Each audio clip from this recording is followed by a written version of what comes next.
Hi everyone, this is your girl Nikita, and welcome to the Perfectly Powerful You podcast.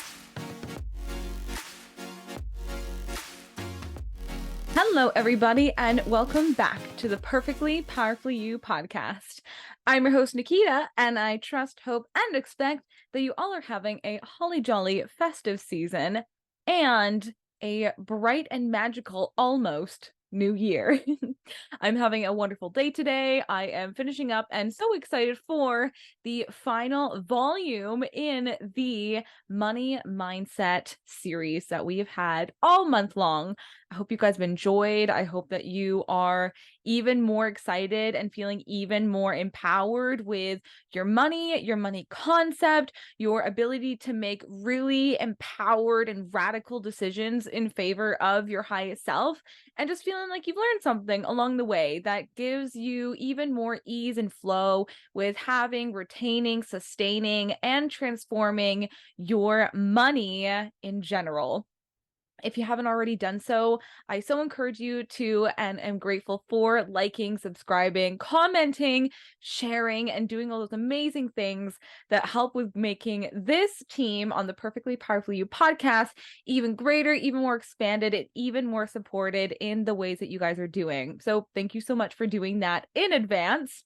I am super ready to get started with this podcast and all about regulating our nervous system. We're going to talk about some steps that we can take with actually understanding where we are reaching our thermostat or our upper limit with our money that has been internally ingrained in our body, maybe from way, way back when we were just wee tots, and how we can transform that even more so to allow our body to hold space for even greater levels of abundance that we are so deserving of, as well as maybe some triggers and some ways that we can understand when we are capping out and reaching our thermostat setting for our money limit, and how we can regulate our nervous system to gradually build and even far surpass this particular upper limit or thermostat setting that we've ingrained in our bodies in the most easily effective way for long-lasting, sustainable, and transformative results. So if you are super jazzy for that, continue to listen on, and I look forward to continuing to learn and grow and share with you today. So, when it comes to regulating our nervous system, it is a really fun thing to know and a really important thing to know the different nervous systems that are actually going on and always on in our body that's navigating in the behind scenes in our subconscious. So, as many of you may know, if you don't, happy to share it with you. We have our main nervous systems, which are our parasympathetic and our sympathetic nervous system. So some of you may understand and know and recognize the fight or flight system, which happens in our sympathetic nervous system, and our rest and digest, which happens with our parasympathetic nervous system. So what does this have to do with increasing the amount of money that we can hold space for?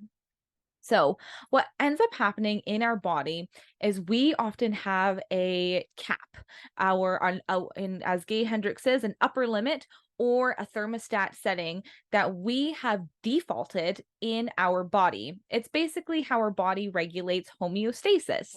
So, say you set your thermostat in your house to about 21 degrees Celsius. When it goes above, i.e., gets really hot in the house, what ends up happening? If it goes maybe from 21, you set it, and now it's 22 in the house, the air conditioning kicks on to bring it back down to 21 degrees Celsius where you set it. If it's too low, what ends up happening? The heat kicks on, so it brings it back up to 21. And if you would love to use an analogy in your body, there is a specific thermostat setting that you may or may not be aware of in your body for the amount of good and the amount of abundance and the amount of money that you are allowing, what your body is used to experiencing. And this is part of our comfort zone. So for our nervous system, you So you've probably heard in the other podcasts that I've had in the Money Mindset series that I've talked about how our brain and our body loves to be right. And it will continue to collect evidence based upon the thoughts that we are thinking and the beliefs that we are holding in order to continue to be right. Because what feels right for our body is certainty. And certainty for our body means safety. So, when we are holding certain thoughts and beliefs about ourselves, whether or not they are actually true, if they feel true for us because we've continued to repeat these specific thoughts, repeat these specific beliefs, and collected evidence based upon these specific thoughts and beliefs, again, whether or not they're true, we start to build certainty and therefore safety in these specific thoughts and beliefs. And this is also where our nervous system knows how to adjust itself. So, if we're holding specific thoughts and beliefs around the amount of money we're actually able to hold and what we're used to, i.e., our comfort zone, anything above that or below that is considered our unknown and therefore unsafe. So when we are capping our money, so say if we're only used to about $10,000 a month, and say if we start making more than that, we start to get excited. We start to say, oh my gosh, like normally I'm only making $10,000 a month. Now I'm making about $15,000 a month. I'm not used to holding this amount. Well, what would I do if I had $15,000? So oftentimes we're going to start doing things to bring us back down if we're not aware to that $10,000 mark in order to maintain that safety and that certainty within our comfort zone. But that's when we are able to continue to surpass it and cap it, surpass it and cap it, or go underneath it. And we start to bring ourselves back up.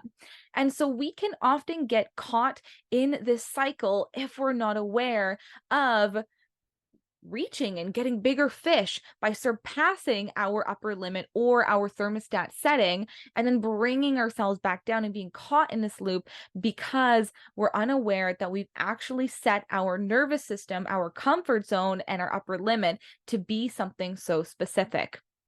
And so, when we are understanding in terms of our nervous system, how we're able to regulate that, we must dive back down into what is actually happening in our body and how do we surpass this? How do we create an even greater thermostat setting or upper limit setting for our money and how we can hold more of that? So, in our body and our nervous system, they often say that our sympathetic nervous system is our system one thinking. It's quick thinking, it's automatic, it's emotional, and it's often based upon our past history and our past experiences when we're triggered or when our body is triggered, and how we can use our system one fight, flight, or freeze thinking, or rather lack thereof, reactions in order to get out of a certain situation. And with our system two thinking, our parasympathetic nervous system, this is often where we are very thoughtful, mindful, we're responding. It takes a longer amount of time to actually think, and we evaluate all the situation and we evaluate the best possible outcome for our current situation. So when our system one or sympathetic thinking is on, our thinking is out the window. It is literally all reaction and all based upon our preconceived beliefs and responses, or rather reactions to what's happening. And how we know this, in terms of how we respond or rather react in our system one, our fight or flight, is because we've faced something before, we've enacted something specific, and we have been able to get successful results, i.e., we survived. So, for example, if there is something that you see at the corner of your eye and you jump and you're saying, oh my God, and your body immediately goes into system one, fight or flight mode. This happens automatically. And so you jump, you see something at the corner of your eye and your body reacts. And then there's a moment when you start to go into your system two and your body, and you actually start to think what is actually there. So you start to fluctuate in tandem between system one and system two, because your body is constantly scanning your environment to make sure that you're safe. So if there's something in the environment that you pick up, i.e., something flashes across your periphery and you jump, you're in system one thinking. System two pops in and says, okay, let's actually see like what's going on. What is this? And maybe it's just a bunny. And so you relax, you calm down. You jumped at first, you were in system one, and then you relax, you calm down. Oh, it's just a bunny. I'm safe. You're in system two. You start to relax and you breathe into the situation.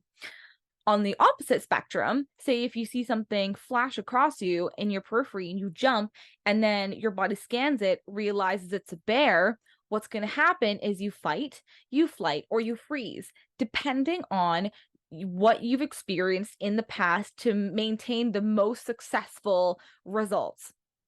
Oftentimes you would, if it was easier for you to run away from the bear, that would be instinctual. You wouldn't even think about it. Remember, thinking goes out the window when you were in system one thinking.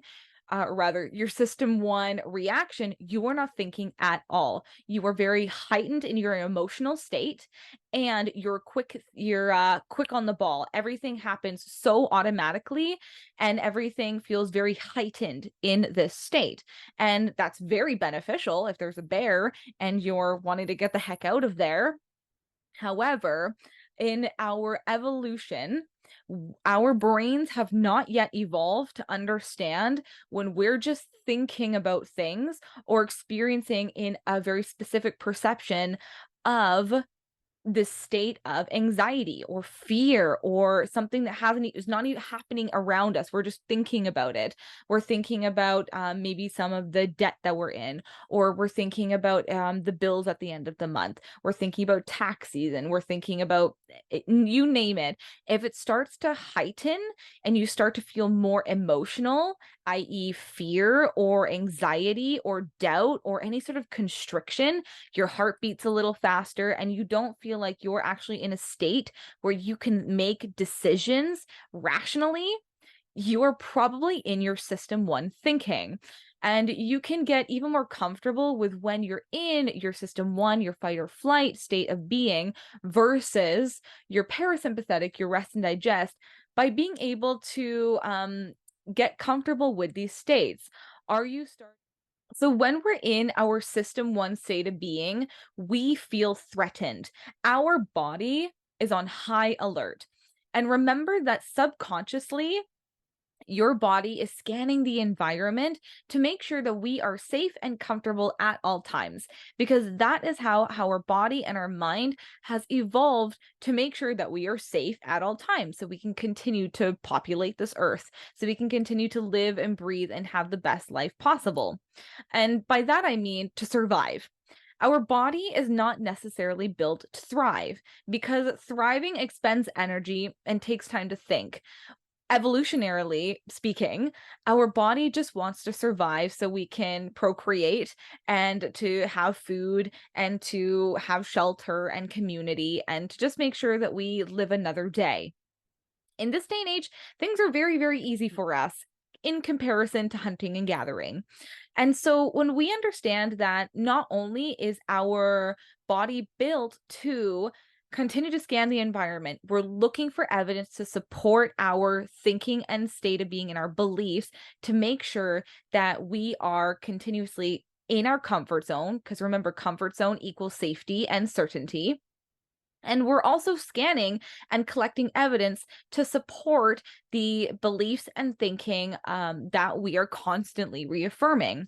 And we are constantly reaffirming these specific beliefs and thoughts because not only is 99% of our thinking and being subconscious, i.e., below our awareness, most of them are repeats. Our brain loves building neural connections, but strengthening the ones that make it to allow us to have the most survival. So if a lot of our thinking has been, even if it's maladaptive, that's the thing. If we've trained our brains to think negative thoughts, especially about money, that money is scarce, or money doesn't grow on trees, or I have to work hard for my money, things like this, if it has been true for us up until now, and we've repeated it, solidified it, and repeated it again, our subconscious and our nervous system is constantly scanning the environment to ensure, and we're collecting evidence in support of these thoughts and beliefs, even if they aren't true. Because again, the truth for us equals safety, equals certainty that maintains our comfort zone. Everything outside of this is the unknown, is unsafe, and is uncomfortable because it's unknown, because it feels unsafe, because we haven't yet experienced it. How do we actually make sure that we can and allow even more in our life when not only is our body trying to collect evidence to serve our mind state and our feeling tone up until now, which has only served $10,000 a month? How do we actually allow this when everything's outside of our comfort zone, and our comfort zone again is, or our comfort zone is safe, and everything outside of that is uncomfortable?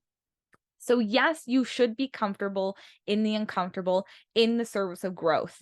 There is going to be times where you are going to be uncomfortable. However, with that said, we want to be in relationship and in tandem with our feeling state and with our fight or flight, i.e., system one, and our system two, our parasympathetic or rest and digest. So when we understand what is happening, remember I said when you are in system one thinking, or rather in your system one state of being, thinking's out the window. So when you're trying to implement things like having a budget, being able to stick with it, making optimal purchases as opposed to making maybe emotional purchases, when we understand that everything in our system one thinking is automatic, which has happened up until now, which we've trained ourselves to do, happens unconsciously, happens so fast we're not even aware of it, we start to maintain these patterns of thinking. But we understand the system two thinking, we're actually thinking, we're making rational choices, we're thoughtful, we're mindful, we're evaluating. So this is what I mean that we must go back and forth, because in order to have long-lasting, sustainable change, we must work together. And there's also this feeling of having curiosity. Remember what I said before, curiosity and love and kindness and compassion and non-judgment is going to be super important here, because your body's just doing what it's meant to do. When you start to judge yourself for some of the automatic behaviors, these emotional reactions that you're having, and you're starting to judge it, you're starting to have shame for what you have been doing up until now, then it creates this unconscious shame around what your body is just naturally doing. Your body is naturally looking for evidence to serve your thoughts, to collect the evidence because it wants to keep you safe. It wants to be certain because certainty equals safety. But that's only what we've had up until now. So if we start to judge the system of our body for just doing what it's supposed to naturally do, then it doesn't create long-lasting change, because shame and judgment are the opposite of love and compassion. And love and compassion calms our nervous system. Love and compassion serve our nervous system to help with rest and digest, to help us think rationally, to help us think more mindfully and thoughtfully. So that's why we want to honor and love and say thank you, body, for just genuinely doing what you are supposed to do. I can't breathe on my own. I'm not even able to beat one beat of my heart, and you're doing all of this on my own. You're naturally and unconsciously scanning the environment to make sure I'm safe. And even though up until now I've trained you to look for evidence to serve why money doesn't grow on trees, why I have to work harder for my money, why I'm fearful of money, so I make fearful decisions, decisions, why I'm threatened with money because up until now, I didn't think that I could have enough or was deserving of having enough. And you've collected it to make sure I stay in my comfort zone, to make sure I only have enough because that's what I've trained myself to do. Thank you, body. And even though right now it feels maladaptive and not serving me any longer, because I would love to allow more in my life, I would love to know that I can live at a higher state of being naturally.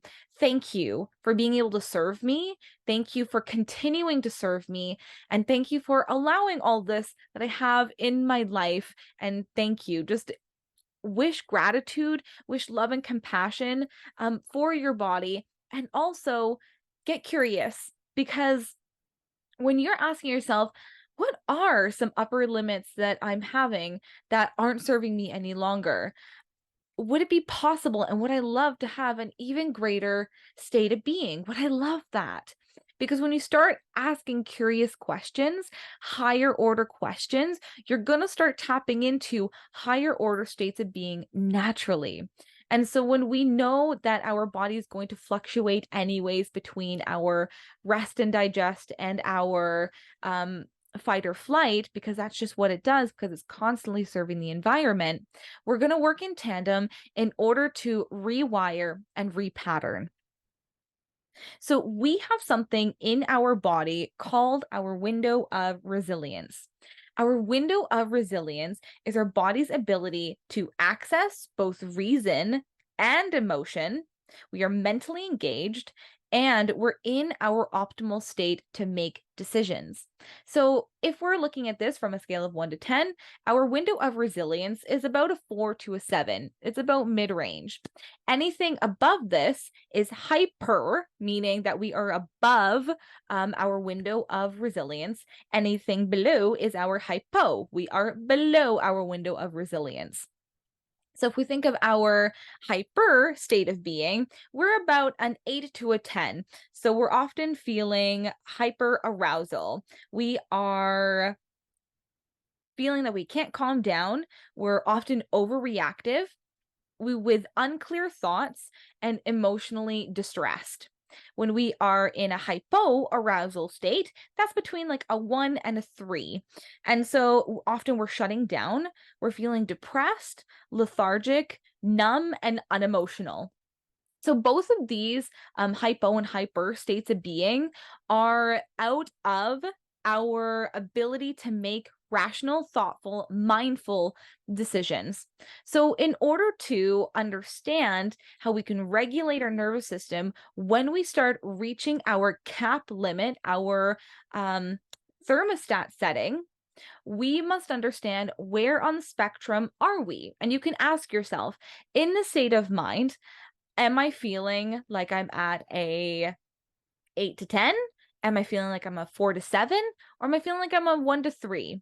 If you are feeling in a 1 to 3 state, you can often do something to boost your state to go up.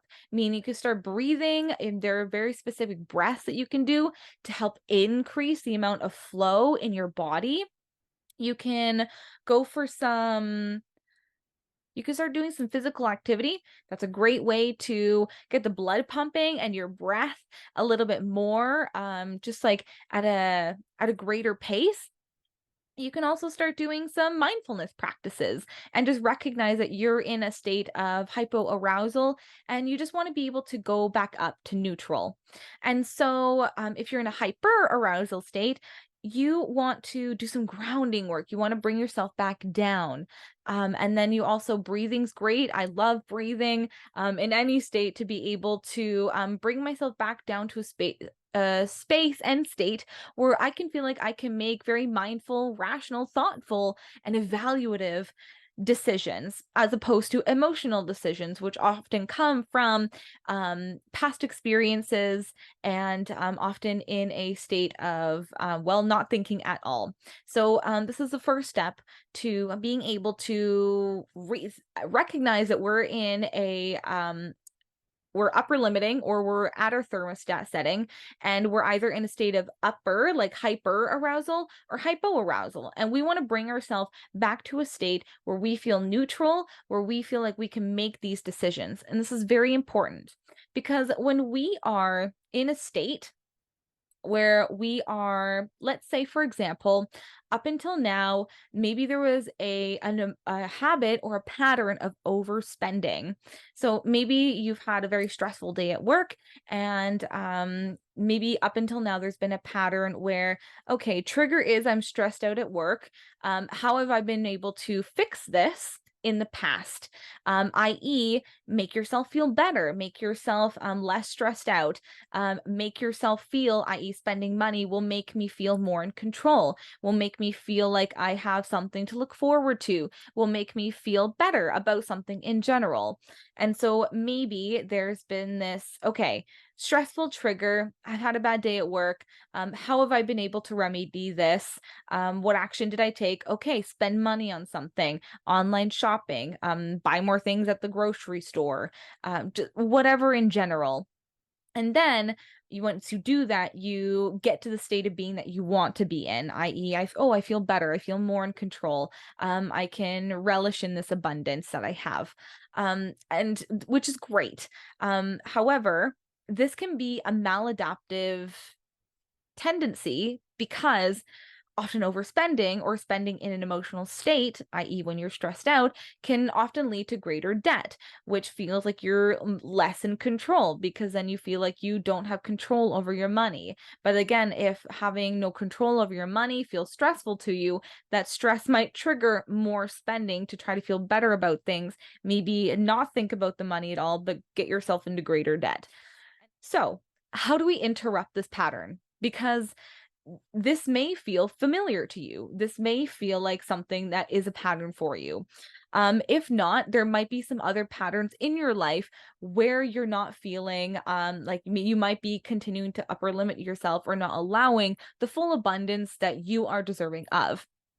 So, in this state, before we even make the action, I would love for you to just ask yourself, where do I feel on the spectrum of my emotional state? Am I a 4 to 7? Do I feel awesome? Do I feel like I'm in a neutral space to make non-emotional decisions, where I can feel like I can evaluate the entire thing, the entire situation. I can make mindful decisions for the highest good of my being and to focus on where I'd love to be. If it's saving money, does this action I'm about to take feel like I'm in a state where I can make this decision?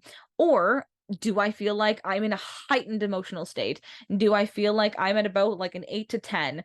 Do I feel like I'm about to take this action step in a state where I am hyper aroused? I'm not really thinking. I'm very emotionally reactive right now. Am I about to make this decision in this state? Or on the spectrum, am I about like a 1 to 3? Am I feeling like I'm not really wanting to do anything at all? Am I feeling lethargic? Am I feeling unmotivated? Am I feeling like I'm trying to do something in this low reactive state in order to like bring myself up, but not really feeling like I'm emotionally attached to it at all? So being able to understand and just propose yourself with curiosity some questions that can just gauge where you're at mentally and emotionally in order to make action steps that can take you to where you want to be. Curiosity. So, when we are surpassing the boundary of what's comfortable in our comfort zone, yes, there is going to be some fear that comes up. Fear is just the border of the life that you've known. So, what I do with my clients and with myself when I'm about to make decisions that feel uncomfortable, they're out of my comfort zone. I'm about to do something that I feel like I've hit my upper limit and now I want to surpass it. I want to grow. I want to be in the stretch. I want to be able to maintain something higher than what I'm used to. So maybe I'm going to be So what I love to teach my clients and what I do with myself is when we're in an uncomfortable state, we're feeling fear, we're now in our fight or flight mode because we're uncomfortable, our body's about to start reacting, getting emotional about things. We want to be able to bring ourselves back down or bring ourselves back up, because when we are in a state of heightened emotion, we are not thinking. But when we want to make rational decisions, we want to make it from a state of about a 4 to a 7. And so this is when breathing helps. This is when you can signal safety to your body. From the Money Love podcast with Paige Pritchard, she recommends singing or humming, which is a great tool. Going for a walk just to calm your nervous system back down. Feel like doing a little dance just to like get the blood pumping and like some feel good vibrations in your body. And I just love breathing. Breathing is great. It's a free tool. You have it on you all the time. And I find that when there are things going on that I'm feeling hyper aroused, like I'm really in a stressful state, in order to not make the same and take the same patterns of thinking that I'm used to, I bring myself back down and presence myself into a state where I can start to change things. So maybe, well, for an example, and this is again how we work in tandem with our nervous systems. We want to be able to stop and pause, and think about where we're at emotionally and signal safety. Breathe, take a walk, do a little jig, hum, sing, whatever you want to do, signal safety in your body, bring yourself back down to about a 4 or 7. And then what action step can I take in service of my dream? Because when we are taking steps from an emotionally heightened or emotionally lower state, we're going to be doing it in our fight or flight, our reactive, our non-thinking, our past history patterns of behavior. And this is how we perpetuate specific patterns in our life. So when we want to take different actions to surpass and actually match and create a different thermostat setting and upper limit setting, we want to be able to recognize when we are upper limiting. Often in these emotional states, we're about to take an action, and it feels like we're about to take the same action we normally do, i.e., I'm in a stressful state. How do I change this state? I want to feel better about myself. I want to feel like I'm feeling good. I want to feel in control. I'm about to spend money on something. Okay, breathe or hum or sing or dance and celebrate yourself. Whoa, I just realized that up until now, I recognized that I was about to spend money on something in order to make myself feel like I'm in control, like I can feel better about the situation, so I can feel less stressed out and more like happier, whatever it is. Celebrate yourself. Woo, I noticed. Noticed. Thank you, me, for noticing what I'm noticing. Best tool in your toolbox. Notice what you're noticing.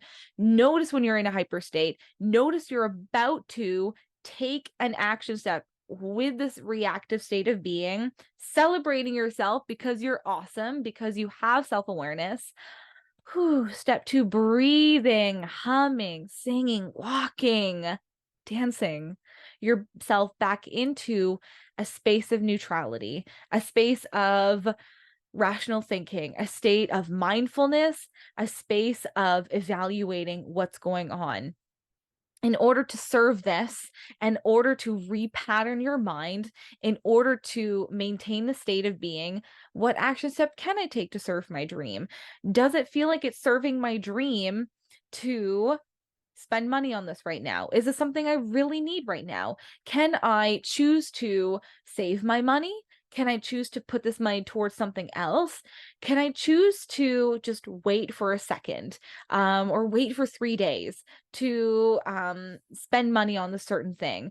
Or can I bring myself to the state of being that I want to be in naturally without having to spend money on this particular thing?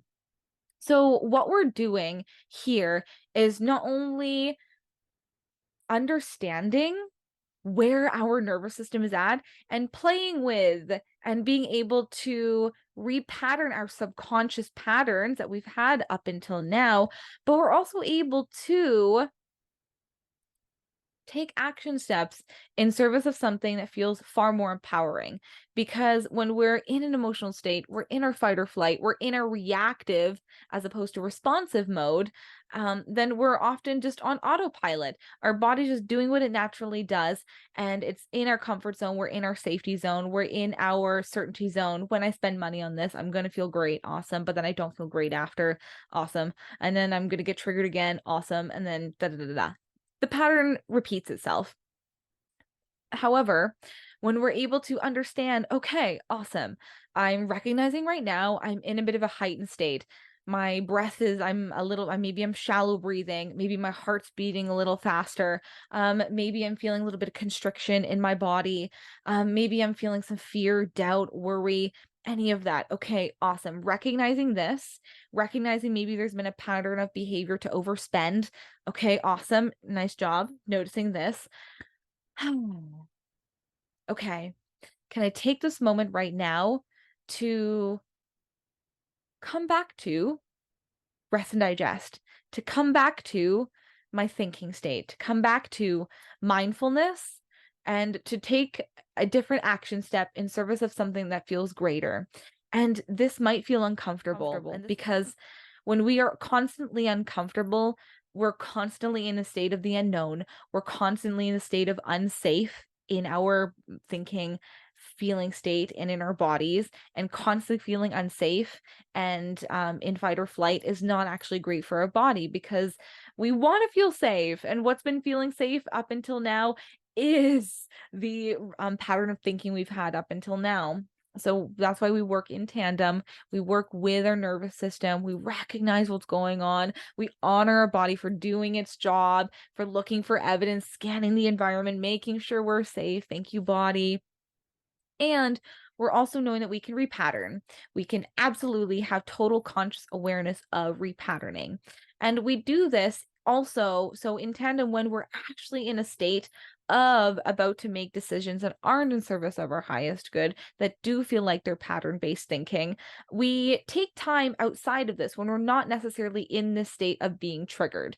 So we work in tandem when we're in the state of being triggered. Yes, that's when we breathe ourselves. We stop, we pause. It's the number one thing we do. Breathe ourselves, dance ourselves, sing ourselves, walk ourselves back into a state of about a 4 to a 7 hour, just neutral state of being where we can make rational thoughts, think about what we're actually thinking about, and control our state of being, make action steps that feel in service of our highest good, and take those action steps from our highest good.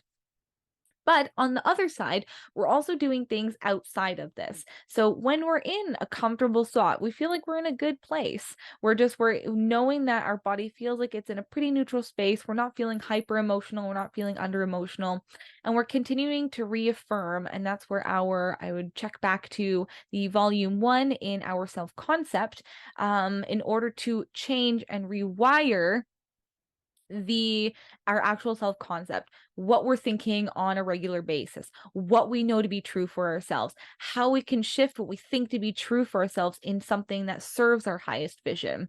Highly recommend checking out that video because that is how we not only work in tandem with our nervous system, i.e. in this video, how we understand where triggers are at, how we can change them, and how we can evolve to an even greater thermostat, allow more in our life, but on the regular, on the daily, as much as we can, as reaffirming as much as we can, we're shifting our dominant mental paradigms, our dominant state of thinking, what we're telling ourselves. Because again, when we are telling ourselves that we are an overspender, we're not good with money, we're only used to having like $10,000 a month, then we're going to continue to see that, reaffirm that, see that in our life because our body is collecting, our mind is collecting evidence to serve it.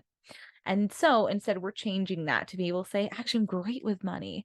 Money does grow on trees. Money comes to me easily. Money comes to me in increasing ways all the time in a variety of different ways. So that's what we're doing on the regular in order to help reaffirm the different state of being that our body can handle.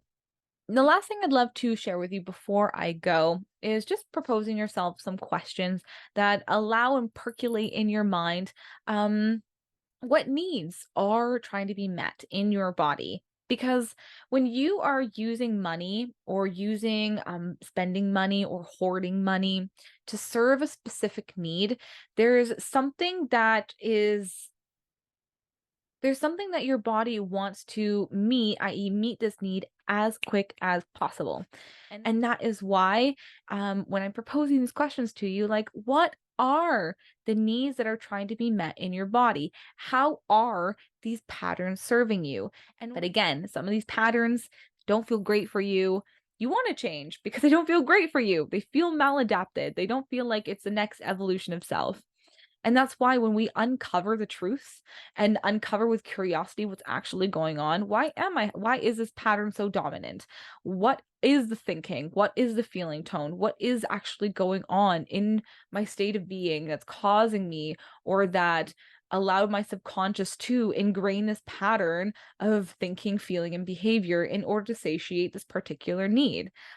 Because when we uncover the need, and we, with love and compassion and curiosity and non-judgment, we're able to see ourselves. We're able to see ourselves beyond the judgment, beyond the shame, beyond the feeling of non-control. We see ourselves beyond the surface level of, oh man, I feel triggered, now I'm overspending, and now I'm in debt, and now I feel like I'm not in control of my money, now I'm not feeling good about myself, now I feel like all the things I've been telling myself were true. Why? Because of this, that, and the other.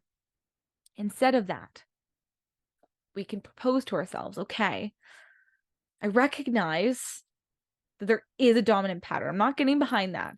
I recognize that I've been exhibiting certain thinking, feeling, and behavior that may not be serving me now, but I can control how I think, feel, and act now and going forwards. And when I get curious with love and compassion with what's actually going on here, then I can say, okay, no problem. I see you, body, for doing exactly what you were meant to do. So thank you for keeping me safe and in my comfort zone, for keeping me from being outside of my comfort zone because it's scary and sometimes there's things that are uncertain. But I know that you've been only perpetuating these patterns because I taught you to. And I'm going to train you to do something else. Why? Because it feels better. It feels better to know that I can train you and retrain you, continue to train you to adopt habits and patterns that become automatic. That when I feel triggered, I know I can breathe myself, dance myself, walk myself, hum myself, sing myself back into a state of mindfulness, back into a state of authority, empowerment, autonomy, and rational decision making. And I know that as I am doing this, I can take these different action steps to ingrain and repattern something new. And no, it may not be overnight. And no, it may not come automatically right away. But as long as I'm mindful and as long as I continue to come back to the space, I know that eventually, compounded over time, it will be. And I can develop new patterns just as I developed this pattern. And now that I understand where this particular need is coming from, I'm choosing to change it. I'm choosing to change the pattern to satiate this need. Up until now, maybe it was a need for control, but now I know that I am the highest authority and control of my life. It's no one outside of me, no circumstance outside of me, no spending something outside of me that is going to control how I feel. But I can control that, and I can change that, and I can change the action step that I take to serve something greater in order to continue to live the life that I would love to live in the highest authority that I know how, from where I am and what I have, and I can do it to the best of my ability for wherever I'm at in life. So as I leave you today, I would love to leave you with, there is nothing wrong with you, or maybe the patterns and behaviors in relationship with money that you've been experiencing up until now. But I want you to know that it's your body's job to do exactly what it's doing. And even maybe up until now, it's been serving you. And maybe now you realize some of these patterns and behaviors aren't serving you. That's okay. We can love our body and we can love exactly what it's doing for us. Thank you, nervous system. Thank you for the subconscious behaviors that allow me to live my life freely while everything happens in the unseen. And I want you to know that you are absolutely capable of being able to recognize where we're upper limiting, where you're upper limiting, and to be able to far surpass this.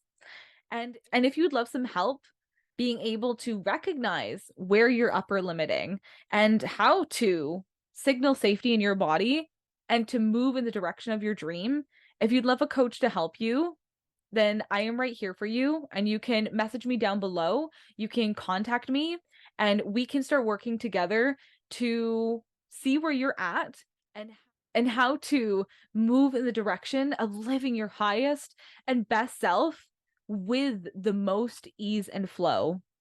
I find that when I started on my life coaching journey, having someone else beside me and with me and reflecting my life back at me was the most beneficial thing I've ever done for my life, because it's hard to see the picture when you're in the frame. But having someone unbiased stand outside and show you with no judgment at all, with love and compassion and guidance and knowledge and support, they're able to show you exactly where you are and able to show you even higher for where you would love to be and where you know that maybe up until now you couldn't be or weren't deserving of, or how you even thought it was possible.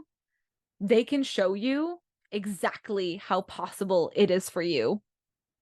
So thank you all so much for joining me for the last episode in the Money Mindset series. I hope it was enlightening and inspiring. I hope that you learned something today. And I hope that you now have even more love and compassion for yourself, for where you're at in life, and for where you would love to be in life. And that you have even more encouraged enthusiasm to know that you are able to absolutely shift your thermostat, raise your vibration, and operate and welcome even more in your life with greater ease and flow than you ever thought possible. I hope you all have a super duper rest of your day. Happy New Year. May 2024 be even greater for you. And I look forward to talking with you all next year. Thank you all for joining me today, because it's my absolute pleasure to be here with you. I'd love to hear your thoughts about today's content and any inspirational words of wisdom you'd love to share. I'd also love if you would leave a 5-star review on whatever platform it is you're listening to this on, because it helps in creating even more awesome content. May your day be filled with only love and light, and I look forward to talking with you all real soon.